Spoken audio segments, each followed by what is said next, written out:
And here we are. Good afternoon, everybody. Welcome to Home Games. This is number 11 billion of Home Games, and it's lovely to have so many of you back once again. This is my first one for like a month or something. Some underlings have been making a fairly poor fist of it, frankly, in my absence. Steve and Mike have been doing the do for a little while, and I had a little break, which is lovely.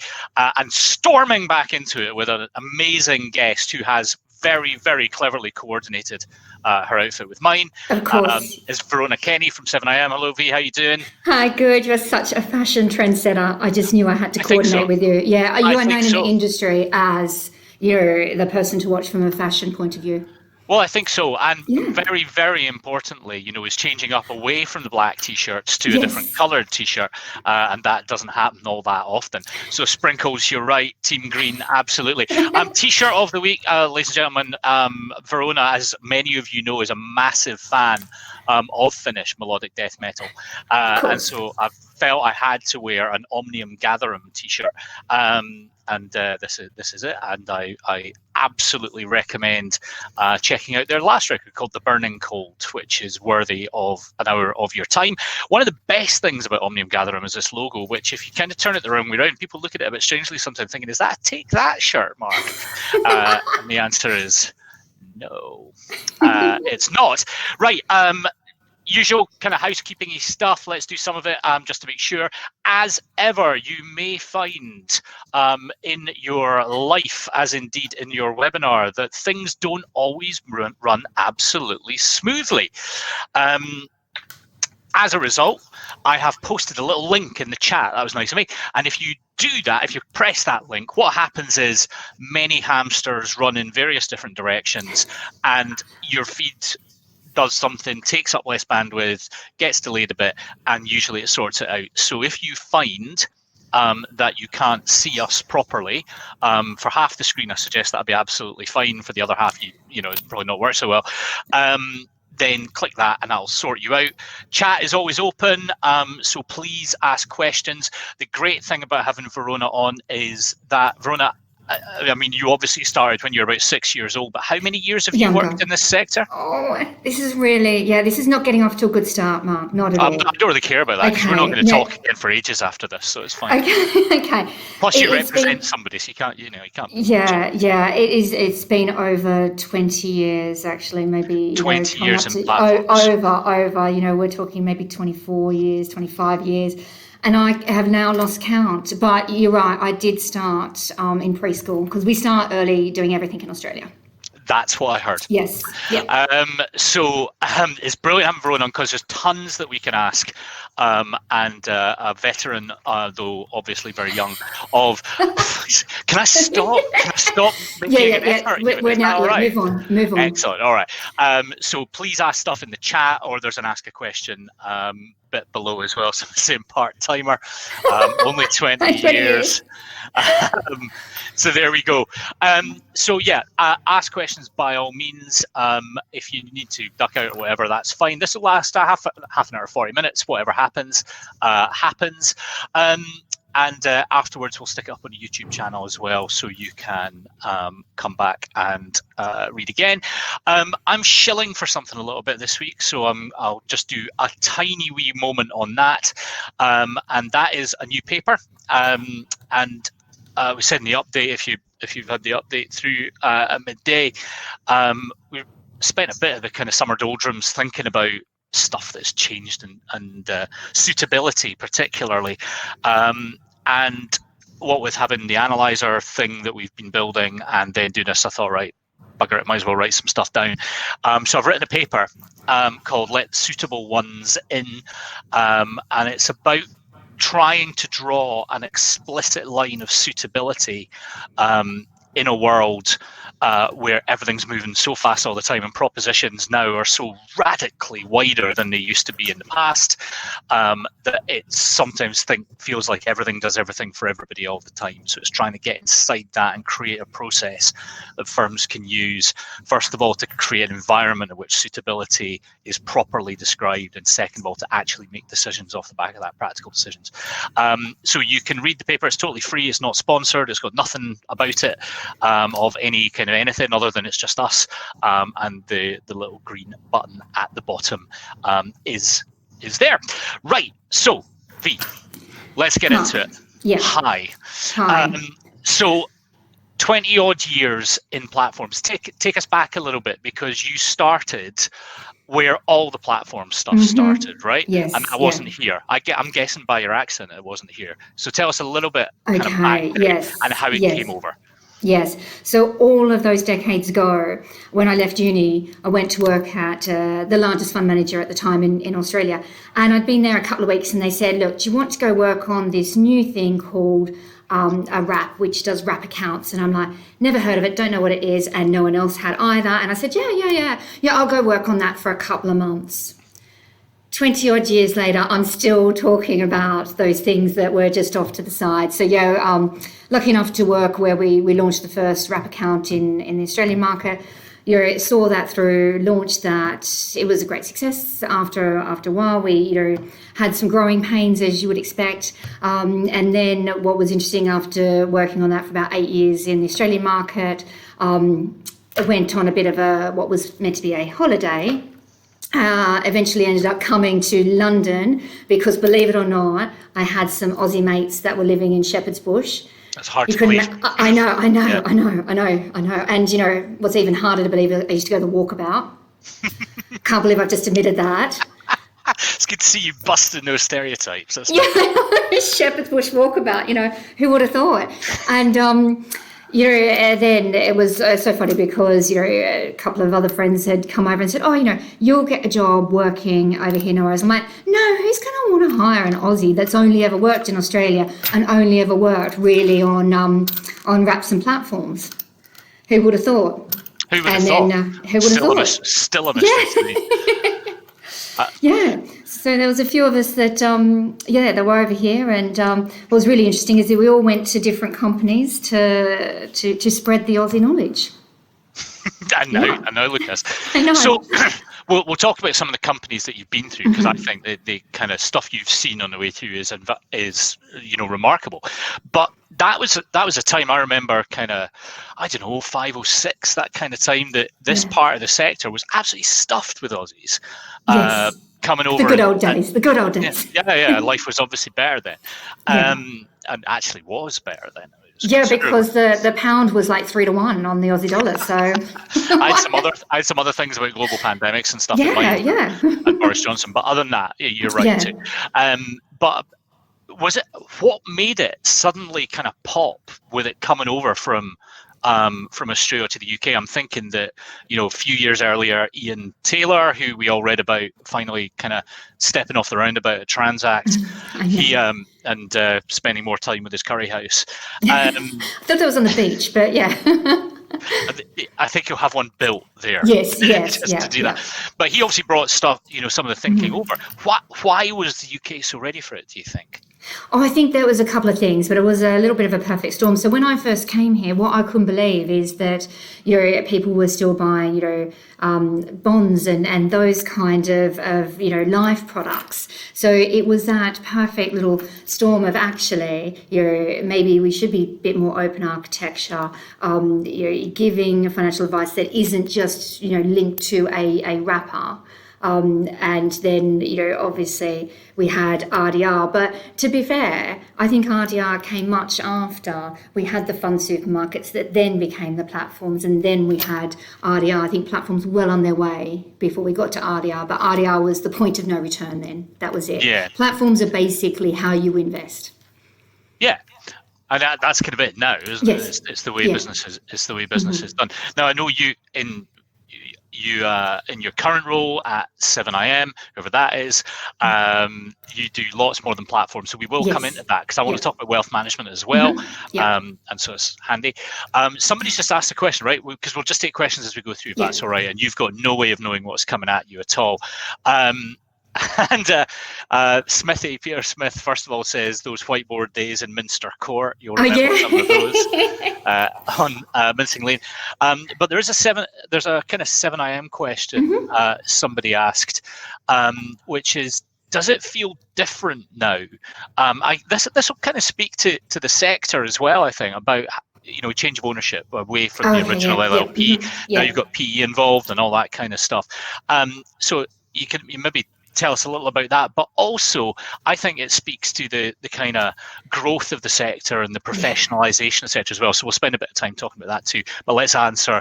Sorry, it was Sean's question first. Okay. Well, I think it's the industry and everything that's going on. It's such an exciting and changing place to be. And for us at 7IM, we've seen that firsthand.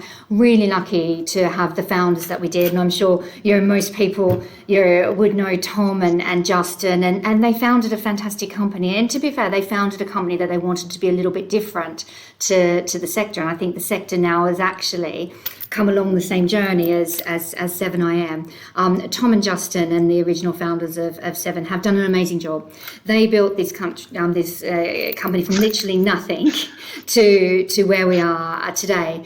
And it was it did feel like when I first joined very much more of it felt like a family-run business. And then Tom and Justin, it was time for them to retire, and we wish them well, and they're fantastic. Justin still has a bit to do with 7IM. Tom's probably at a golf course as we speak right now, but they built a great business, and then it was at the exact right time for us as a business where we hit that tipping point, that we did have a change in ownership. Caledonia have been a fantastic investor into 7IM, and they have huge growth ambitions for us, which is absolutely brilliant. Last year we had a new CEO join, and we've not moved away from the heritage that Seven was built on, but actually we're growing and we're developing, and we're actually want to keep making sure that we can be leading the industry, and not so much in regards to everything that we do, but our philosophy about valuing customers, working with advisors, not just working with them but partnering with them, and making sure that we're keeping our products and our service and our platform to meet the market demand. In terms of the feel of the business, businesses do grow and do change, and we have a fantastic culture that was grounded where we first start, and it's developing and growing as we do. So it's been a really exciting time here. All good with the PE then, Sean. Mm-hmm. No, absolutely. But I remember kind of way back when we all sort of have come through. We start at slightly different times, but a lot of the platform sector is the same people. And one of my observations of it is that if you look back at how we were doing stuff in the early 2000s, there's a lot of wing and a prayer stuff going on. Definitely. And so I guess the involvement of people like PE and some of the larger institutional investors and all that kind of stuff is a sign that this probably isn't going away. But let's use that to talk about those kind of early years when it was fun and it was exciting and it was a different kind of game then, right? Did you enjoy those times? I loved it. And I feel like I'm lucky enough to have lived through it twice, because I did it in Australia when we launched it, and then I came over here and it was kind of like, oh gosh, we're doing all the same things again. And you do go back and you made a really good point about the people that work in this sector. And I think that the platform sector has there's some great people and some great characters that work in this sector. And I think there's a lot of innovation, and sometimes it doesn't feel like we're innovating, especially when we have gifts such as MiFID II, that great innovator that was, and some other things. But that's one of the things that I really like about the platform sector, is that we are innovative. We want to innovate so much more, and there is so much more to come. And I think that we're just at the tip of an iceberg here. I feel that platforms, and not just here in the UK, but kind of worldwide, have always been about clients in the accumulation phase. Mm-hmm. And we've done so much to make sure that you can invest in a wide range of assets. You can have the wrappers. You can have a really good client experience with your money as you're accumulating your money. And what I'm really looking forward to is how platforms innovate and we support the clients that are approaching in and out retirement.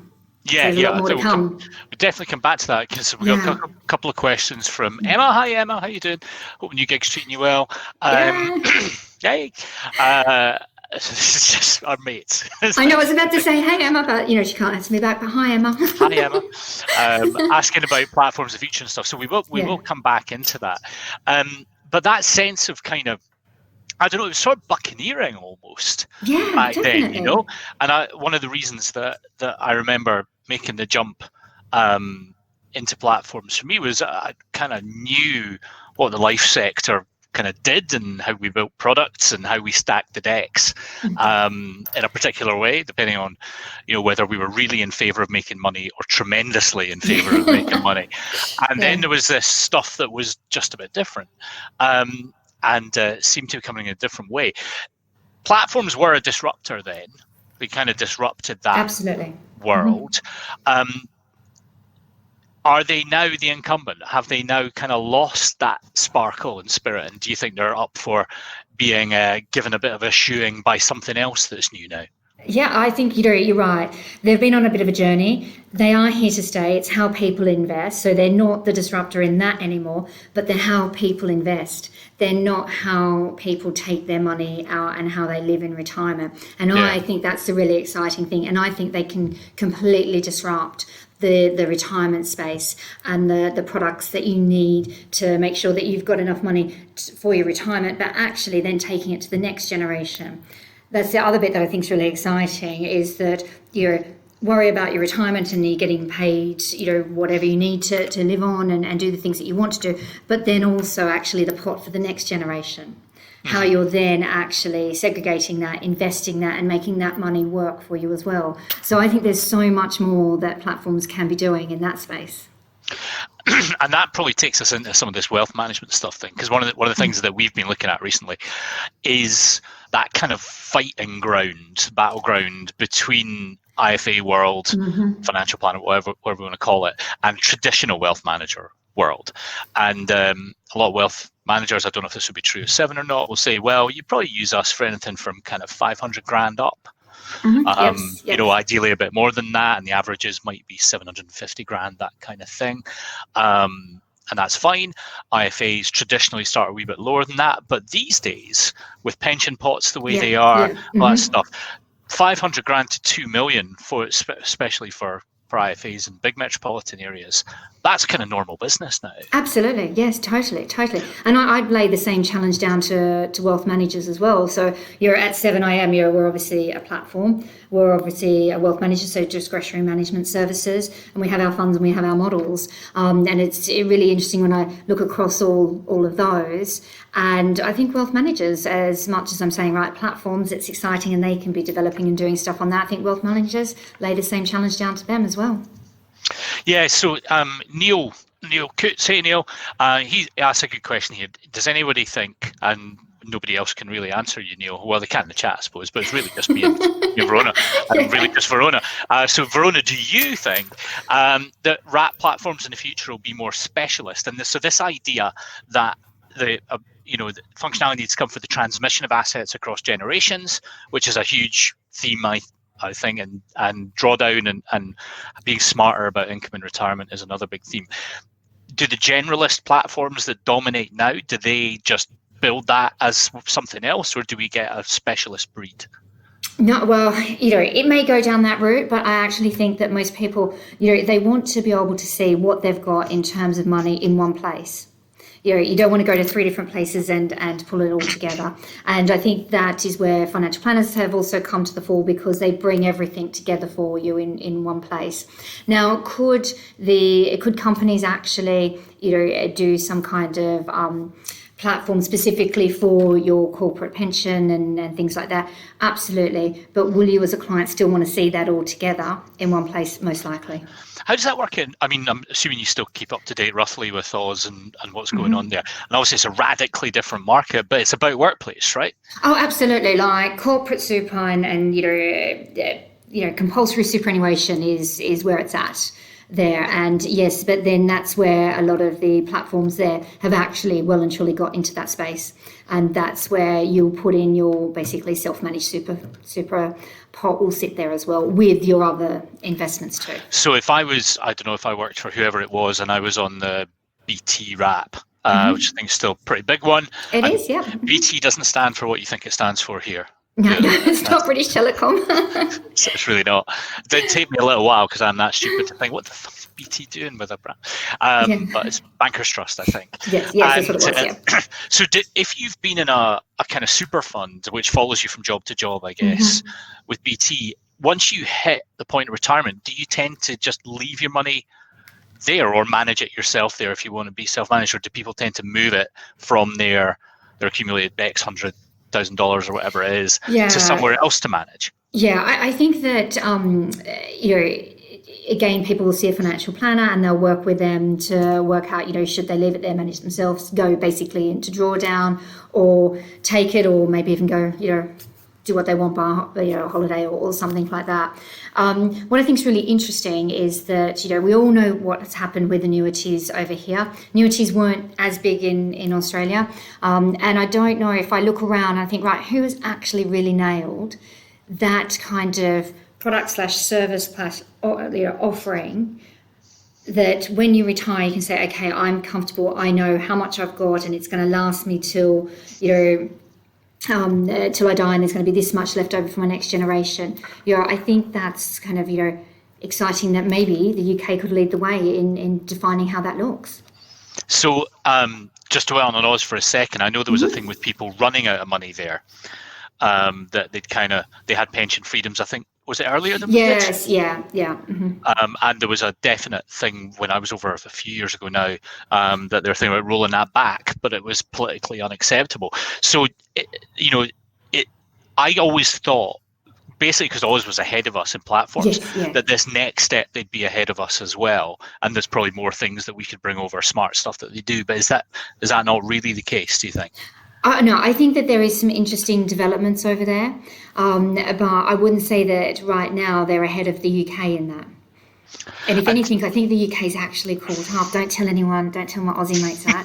But, I do think the UK's caught up tremendously, because when I first came over here, Australia was so far ahead in all respects, but I think the UK's caught up. Yeah, I was speaking at a thing and I said, well, thanks for sending us your platforms. What we've sent you back is regulation, which turned into a royal commission, which put a load of business. So thanks. That's how we treat you there. Look, we've got loads of questions coming in. Okay. I'm going to look over to the side and grab a couple of them. Here's interesting from Sean, right? Just because we're doing the Aussie stuff. So that SMA kind of feel, separately managed accounts, where you've got, I guess, a model portfolio, but it's just you. It's not kind of run for loads and loads of people in exactly the same way. So I think some of the technologists out there call it things like mass customization of portfolios and that kind of thing. Obviously, Premium came over from Oz and have done a bit of that, but there's not lots of others. So the SMA IMA kind of concept, do you think that finds its feet here, or do we not need it so much? If you go back, like way back, why did separately managed accounts actually really take off in Australia? There was a couple of things. Individual share ownership versus fund ownership. So Australia at one point, I think, had one of the highest per head of share ownership. People actually back then wanted to buy, a particular, we had Telstra, which is kind of our equivalent of British Telecom. People actually wanted to hold shares in things like that. So that kind of grew that separately managed account kind of space. And then it was felt also that if you were at the higher end and you had more money, you'd want your own managed account where you can actually have more influence rather than just going into a model. I think that things have changed so much. And now, if we're talking about what do people want to see in a model, actually, there's 3 new letters that keep coming up that people now seem to be really obsessed about, the ESG letters. And, so if you just think from where we were to actually where I think we're going to get to, where ESG becomes much more mainstream, what do people care about holding? That's actually fundamentally changing. And that's really interesting to see, because if you had said, ESG back 25 years ago, they'd be like, what? Why are you even talking about that?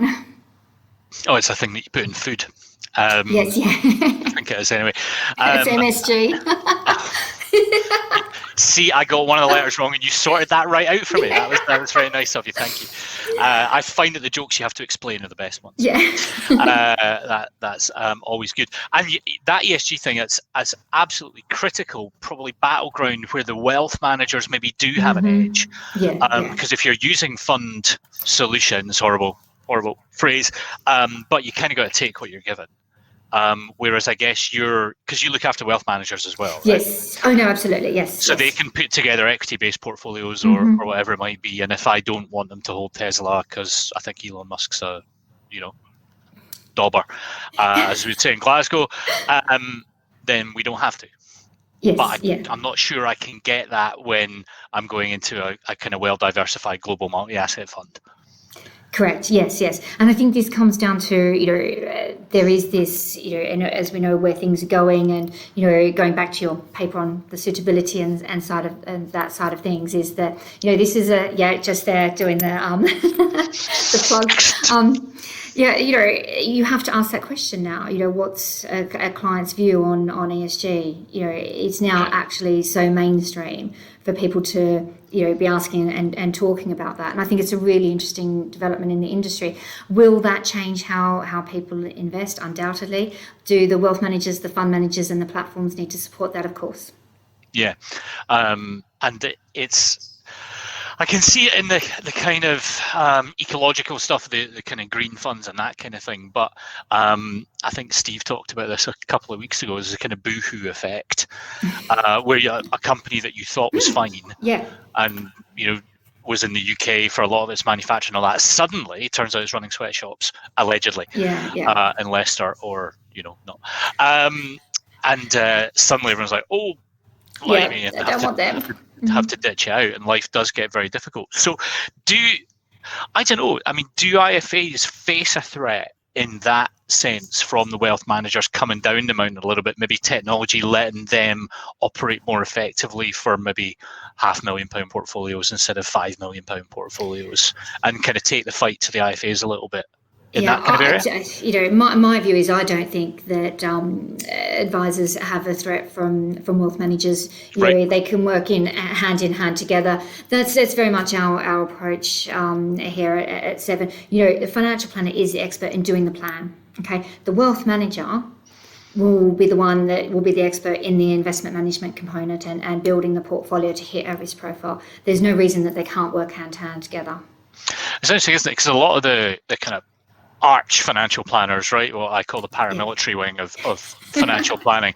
Obviously, I mean, a lot of them would rather sandpaper their own unmentionables than go anywhere near a wealth manager. They want to go into low cost kind of beta. But again, with that ESG kind of lens on things, if you buy the market, you buy the market. If good, bad, and indifferent. So I mean, you've got passive solutions in house and all that stuff as well. So where do you think that shakes out? Do we need new kind of passive products to help with ESG? Absolutely. And I think that this is going to be a really interesting space to watch. That I think there will be some new products coming into the market, investment management products that answer that very question. We've been doing some work at Seven. I'm not trying to do a plug for us, of course, but I asked our investment management team to go, take a look at building some model portfolios for us, and they rightly come back and they said, right, you can have this one, and this is that one's carbon footprint, and that's what it does here, and that's here, and this is how much it costs. Or do you want this one that has a different carbon footprint? It's going to cost you this much. And there's so many dynamics that you need to think about, because I'm like, I just want a green one. But actually, they're like, exactly, how green do you want to be? You want to be like this green or that green? And they all come with, cost implications, volatility implications, ability to get exposure implications. So it's not just like, I'll have a green one, thanks. There's so many other questions to ask. And going back to longevity and all the stuff that you've seen and I've seen as well as we've worked provider side, and I was telling you a wee bit earlier, believe it or not, it's the Land Cattle have been around for 10 years in a couple of weeks, which is nuts. And we've all seen a lot of water under the bridge, right? And we've seen trends come and go, and advisors honestly tend to stick with stuff that they know works for clients. And does this theme actually stick, or is this another one that in 2-3 years we'll go, do you remember the ESG years? Do you think this one really does change how absolutely? people have to I think work? this. Yeah, absolutely. This will become mainstream. This will be how we invest going forward, or I should say, what we invest into.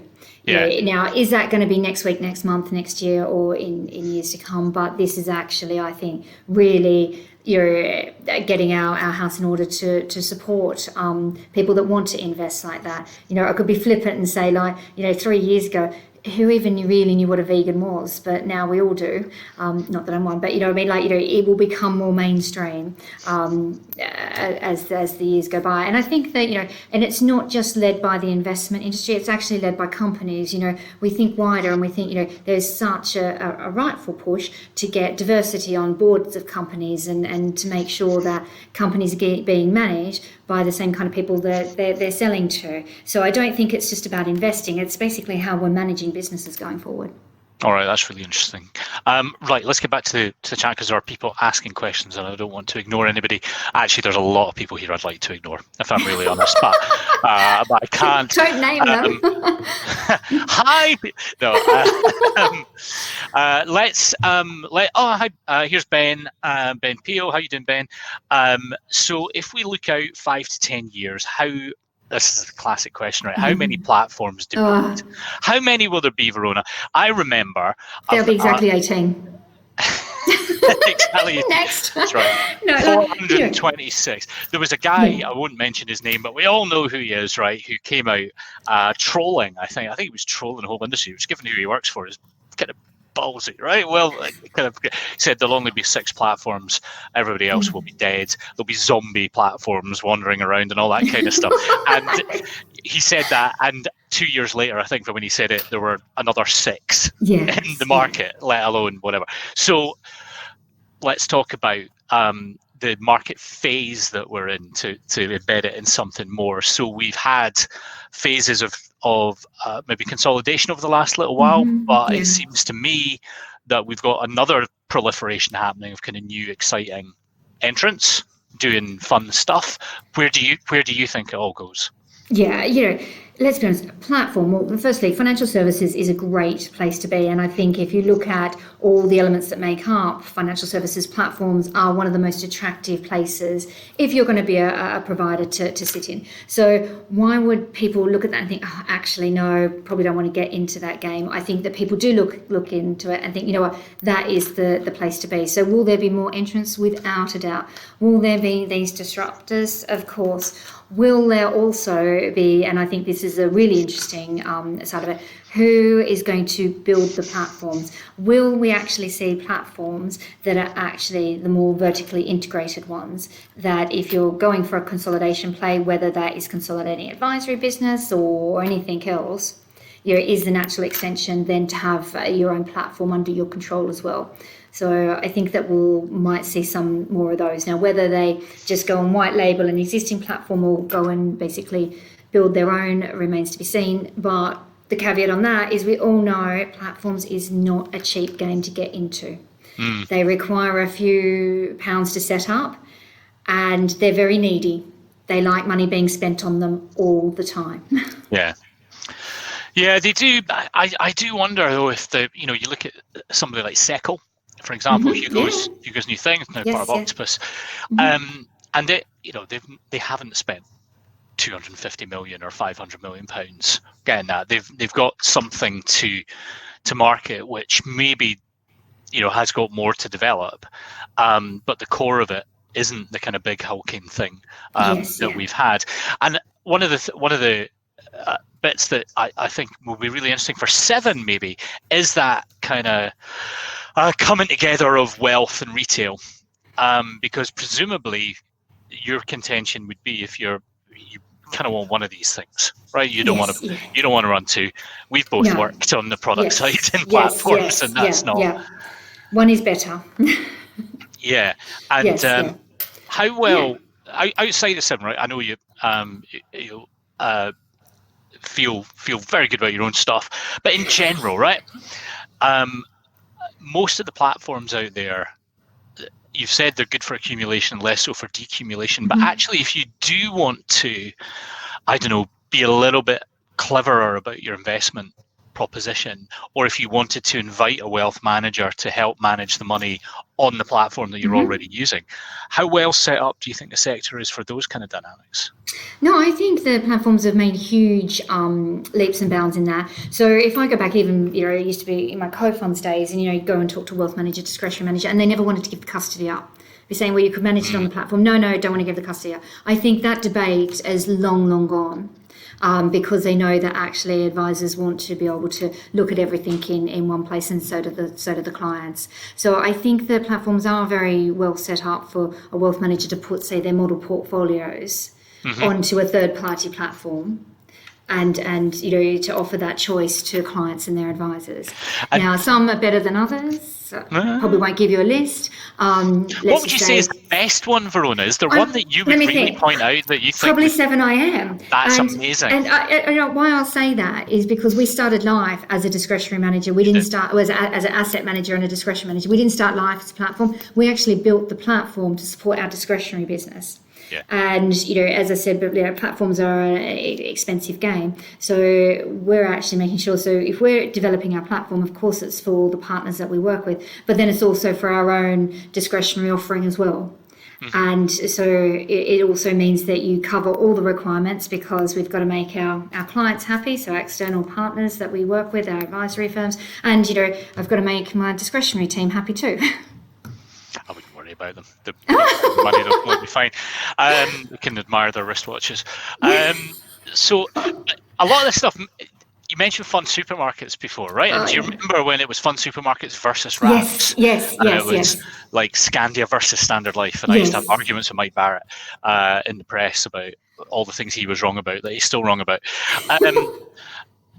What you're saying there sounds a little bit like that to me, not in its kind of old fashioned, but if you run a today's co-funds, right? Or maybe funds network and good businesses, I'm not saying there's anything wrong with those propositions, but they're like the Hard Rock Cafe, right? It's love all, serve all. They've got to do huge volume. It's like huge volume on rails, right? That's what that game's about.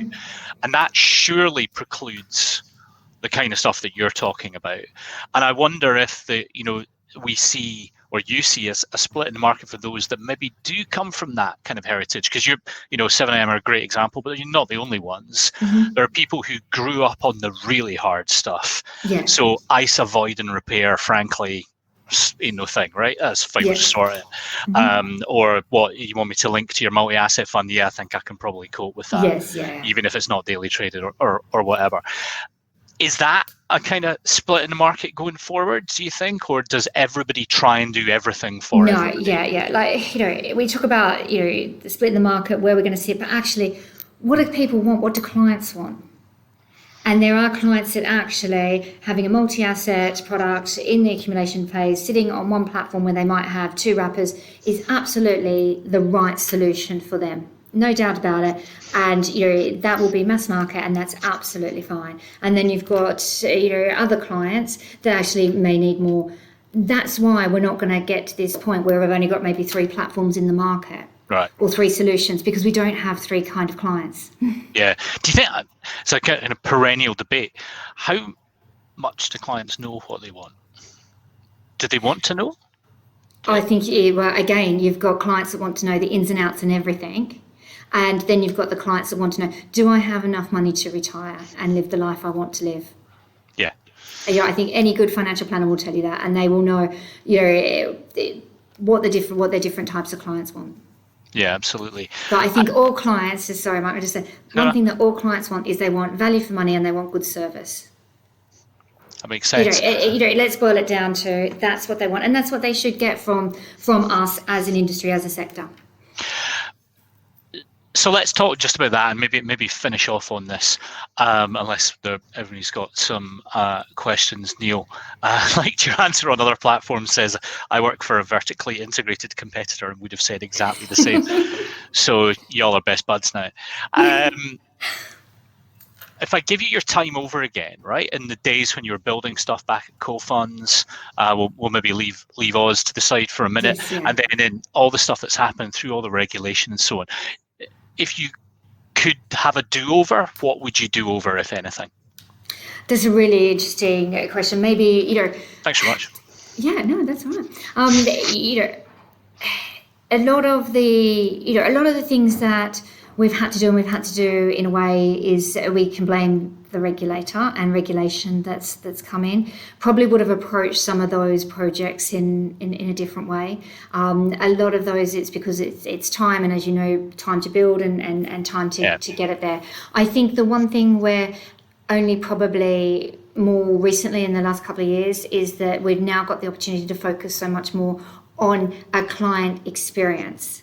And I think that is the thing that we really need to focus on. Not, oh my goodness, have we got the MiFID report and it's got all these and it's ticking all the boxes. Actually, what does that experience look like for clients? And I think because we've been running so hard and so fast to keep up with just the requirements, the regulation, all of those kind of things, we need to keep thinking about much more about the client experience. And as we know, a lot of that now is going to be both face-to-face and also a digital experience as well.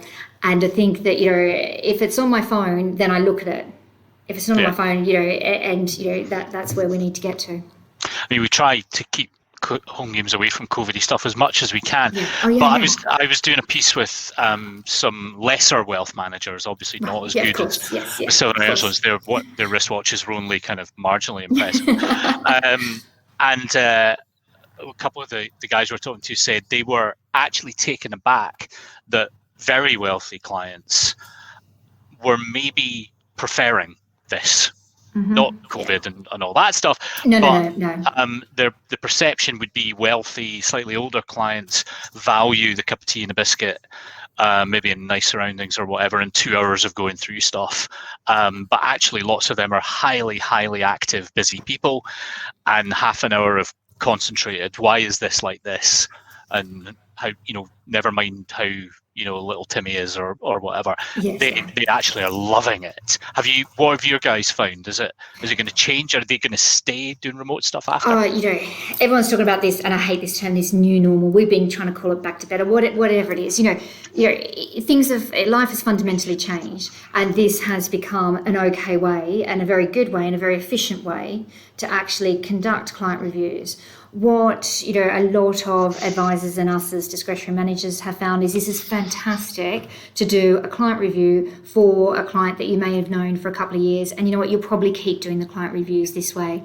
And it also means that what's been really good is if that you do want to bring other family members in that aren't in the same household, of course you wouldn't want to mix your bubbles back then and all those kind of things, you can also get them in, and you can have you can be talking to one person, then bring the other family member that could be in a different house in. And that's fantastic. Okay, so that's really, really positive. Then things have fallen into two camps for new clients. Some new clients, this mechanism has been brilliant, and they've actually, the sign-up process and getting basically their finances and their portfolio in order has been able to be done a lot quicker, probably because they're working from home, all the information's there, you can have this kind of discussion. On the other hand, I think, we're still people. If you're entrusting basically your life savings that you worked really hard for, and you want to be able to see the whites of the eyes of that individual. I've heard so many lovely stories from some advisors that we work with, in regards to how have they been meeting up with clients, and some clients that should be shielding or on the more vulnerable side. I know some advisors are like, we're going to go for a walk around the park. And things like that is taking it to a whole new level. And even that activity of walking around the park and talking about it, rather than, coming into, a flash office, actually has been a great level as well. So I think, lots of different things. Yeah, I mean, I think we've seen the best of industry in lots of ways during this.